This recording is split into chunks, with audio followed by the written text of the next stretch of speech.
आपण पाहत आहात महाराष्ट्र न्यूज नेटवर्क। कोंढव्यात गुंडांची दहशत। कोंढवा परिसरातील लक्ष्मीनगर आणि आश्रफनगर मध्ये 9 वाहनांची केली तोडफोड। 16 एप्रिल रोजी पहाटे 4:30 ते 5 च्या दरम्यान घडली घटना। गुन्ह्यातील सहभागी 4 आरोपी पोलिसांच्या जाळ्यात।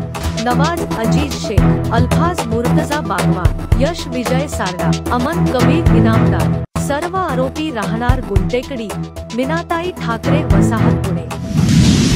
नातेवाईकाच्या कार्यक्रमानंतर आपसात वाद, दहशत माजवण्यासाठी आरडाओरड, शिवीगाळ आणि वाहनांची तोडफोड। गुन्हे शाखा युनिट 5 चा जलद तपास। पोलिसांनी 24 तासात आरोपींना डायस प्लॉट, गुलटेकडी, पुणे येथून केली अटक। आरोपींनी दिली गुन्ह्याची कबुली। 2 दिवसांची पोलीस कोठडी मंजूर।